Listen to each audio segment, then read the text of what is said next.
last couple of months during my absences on YouTube, I have been deep diving into the world of fun facts and behind-the-scenes information of everyone's favorite little blue train, Thomas the Tank Engine, and Friends. Which, funnily enough, isn't my first rodeo. Specifically, in today's video, I will be discussing the odd phenomenon that is Thomas and the Magic Railroad. Probably the most interesting movie I've ever come across, mainly because the fandom for the most part seems to really heavily dislike this movie, especially if you're interested in the realistic sides of Thomas. Oh boy, does that side of the fandom rips it to shreds. And then on the other hand, the movie bombed critically at the box office. So it sits in a very interesting category of not quite a cult movie. I am very obsessed with movies, especially the type of movies that incorporate magic into the story. So this one has always been right up my alley. Thomas and the Magic Railroad. The thing that inspired me getting back into Thomas and the Magic Railroad, this VHS that I found, along with Anastasia, a childhood copy. It is literally on the verge of collapse. I also have a drawing of Lady from when I was 9. It's very, very interestingly controversial movie. Now, before I go any further, there is one important thing that I need to address, and that is the original author of the Railway series himself and the creator of the whole franchise, the Rev. W. Awdry. Awdry passed away in 1997, 3 years prior to the movie being released. So truthfully, we will never actually know what his full opinion was based on the movie at all. One thing to note, however, if you know anything about this man, is that he was very particular and very certain with the way he wanted his stories to be told. And it's a very well-known fact that if he saw Thomas and the Magic Railroad, he probably wouldn't have liked it very much. No. One thing that was very important to the Rev. Awdry when creating the Railway series was to tell stories about locomotives, the integrity of the story itself and the message, the importance of steam engines, and Solo on the steam engines part. If you remember any of the diesels from the TV show, it definitely shows that it was a different time period. Hence the heavily importance of the motto being a very useful engine being used throughout the entirety of the franchise. Thomas the Tank Engine and Friends, at its very core, is about locomotives and how they operate.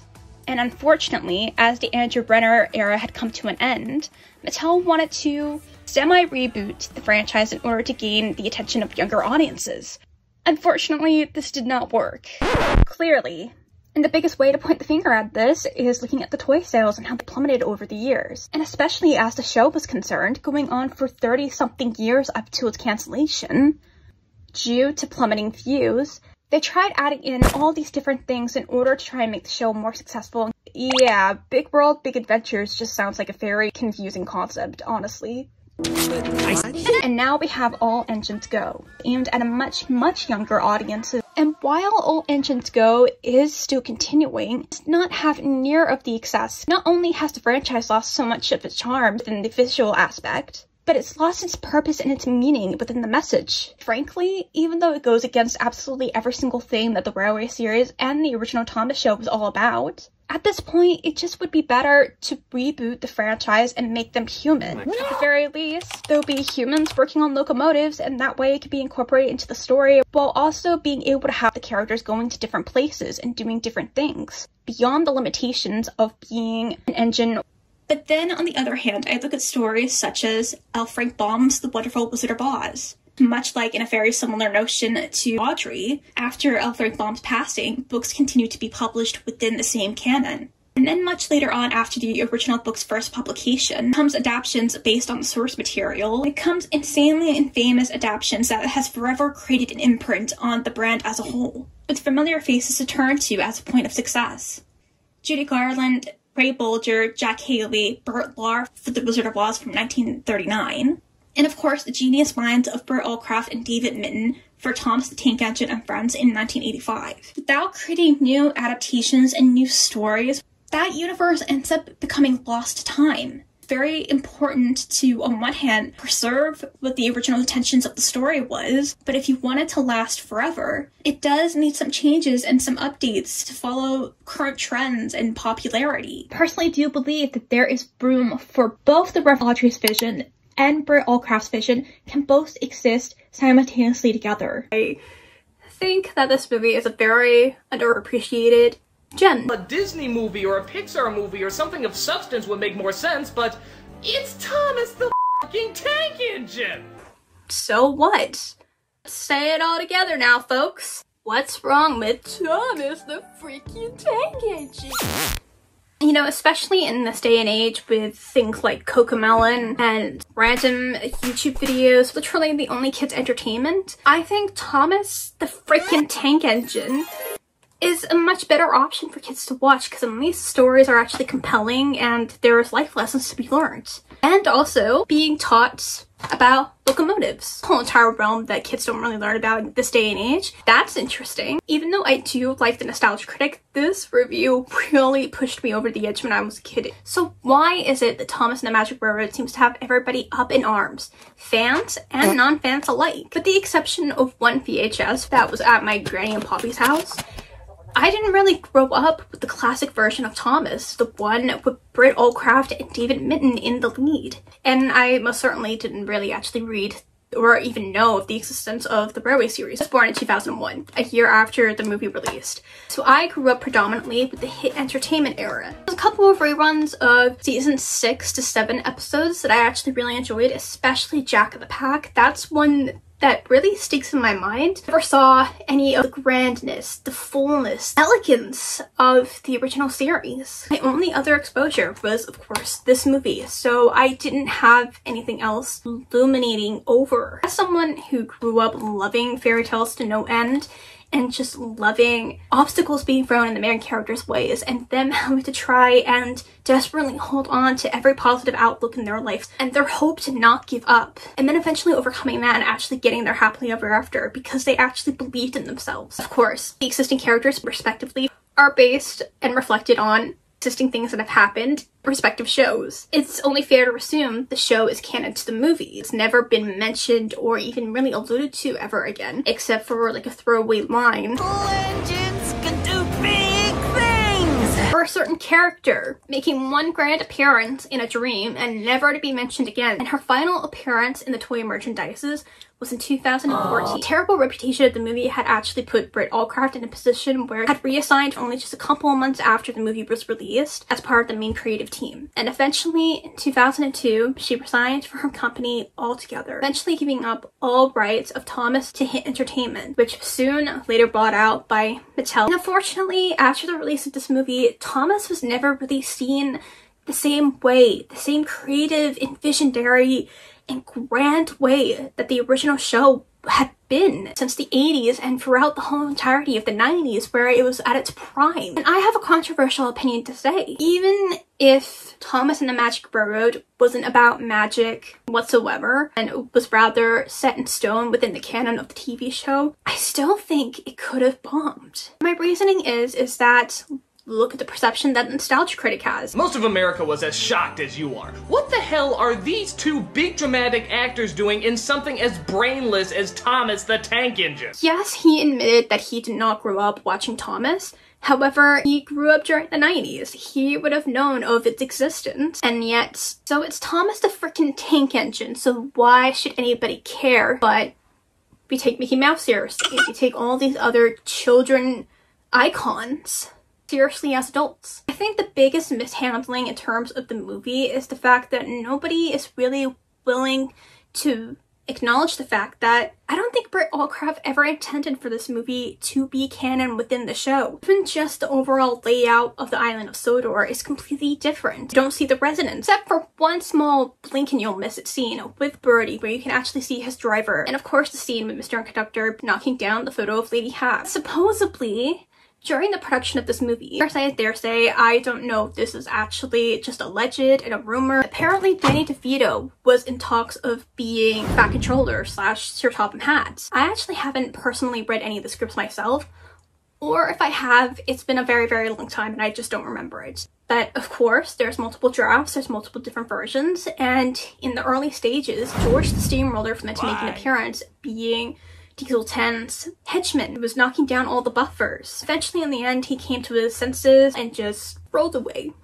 Applause for George. The biggest complaint, especially amongst Thomas fans with this movie, is that there's not enough Thomas in the Magic Railroad. Which, yeah, I do agree. But then I turn around and think, had they not forgotten to allegedly pack away George the Steamroller's model and actually brought him over from the UK to Toronto, would those missing scenes actually being involved in the movie would have panned out the runtime to actually show more of Thomas and the others? I think it could be possible. Again, I hadn't read the scripts. I could be wrong, but you never know in the finalized production, right? I think the situation overall is just an unfortunate one where the producers and the higher-ups just had more of a say than what Brit had within her own story that she really desperately wanted to tell. And I think there was a story there. There is a lot of things in the finalized version of the movie that do get drawn out, they do get boring, even confusing at times. Mainly Mr. Conductor's tendencies of just suddenly turning to the camera and breaking the fourth wall. I see what they were trying to do.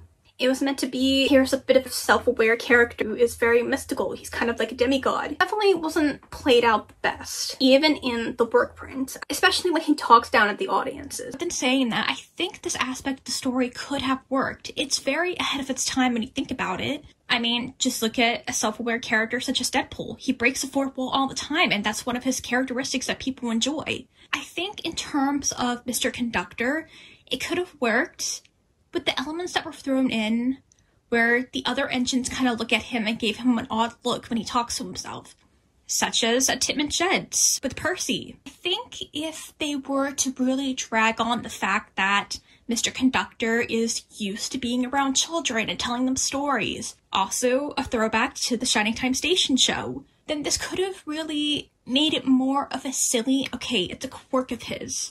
They never explicitly say it was alternate dimensions, that Sodor was its own world. As evidence to back up Mr. Conductor introducing Shining Time Station at the beginning of the movie by saying, at the other end of my universe, far away across oceans to tide, up and over Muffle Mountain, hidden deep in a valley is my hometown, Shining Time. He doesn't explicitly say they're two separate entities, which I think was left open-ended on whether or not that was your interpretation.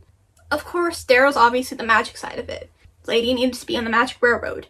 But it never explicitly says that she herself is the driving force of Sodor's livelihood. Yes, she's in control of the steam engines. Diesel 10 specifically says, I'm going to destroy her and dominate you, and then you'll become nothing but useless scrap. Does that actually state that even without Lady being around, Thomas and the others actually will be able to live? Yes, it's implied that her lack of magic going around is destroying the island, which is why by this point in time, it's going for so much renovations and construction, which was mentioned in the work draft. All you have to do is just pause and read the sign when you're a kid. It's right there. I think this is just one of those movies where it's hard to determine what could have been. What could have been had they had George the Steamroller packed away in time? What could have been had Britt Allcraft not needed to please supposed test audiences, which apparently it was just a hot day for them, so they weren't even paying attention to the movie whatsoever. The producers took it the wrong way and assumed that it meant the movie was terrible. What could have been had the voice actors not just got suddenly booted out and recast in the way that they did? Although I will say I do absolutely love Eddie Glenn and Neil Crone respectively. I think that they, to me, are the ultimate Thomas Dieselton/Gordon. Not even John Bellis, who I think could have made for a better Edward personally if he was in the film. He just doesn't have enough of that cheery sort of tone that Glenn does. I can imagine this is Thomas that's gone through 5 seasons of character development. He's wise, more serious, and less of an asshole than he was at the beginning of the show. But ultimately, he is kind-hearted, he has good intentions, and he's willing to do the right thing. But obviously, I think everybody can agree what happened to John Bellis was just terrible. I sincerely hope he was able to find work. It's probably a blessing and a curse, considering how bad it bombed at the box office. I think Thomas and the Magic Railroad, in my personal opinion, is a very misunderstood movie. I will explain why. That's linked in a different video. Caleb Train actually did an excellent video explaining exactly why I think this movie is very, very overlooked in terms of its themings. Please go and watch that video if you haven't already. It explained exactly how I, as a kid, grew up thinking of this movie. Once I saw that video, I was like, oh my god, yes. It's more so about the potential of what this movie could have been. I think the movie is great. Now, there was definitely a story to be told there, particularly amongst the humans. We just needed to trim a couple of things down for the finalized version of that particular movie. I don't like focusing on negative stuff. However, I think it's very prevalent, especially amongst the Thomas community, that we all need to admit, in terms of what happened to Britt Allcraft, I think could have been the result of possible sexism. Just considering the time period that Britt was working on the show, 80s and the 90s, also backed up by the interviews. When we did the TV show, it was Britt's baby. When we did the movie, which was not the TV show, it was live action, we were there performing, which was a big difference. It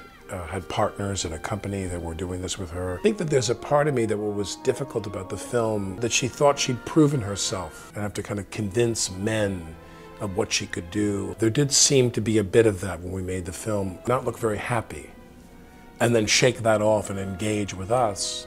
She was always the warm, positive conductor, if you will. It's just an unfortunate situation all around. I hope in this lifetime, in Britt's lifetime, I hope she's able to somehow get that final version of the director's cut released. Not just a work print, but a proper, cleaned up, finalized version, just so we can see what could have been. With its 24th anniversary, I just felt like I needed to do a passionate defense of this movie, especially 10 years after the fact that I had already done that. This movie, despite its complications, it doesn't change the fact that this movie still means something to me. So I want to hear your opinion. Thank you so much for watching. Bye. I don't know how things will turn out, but one thing's for sure, it's gonna rock.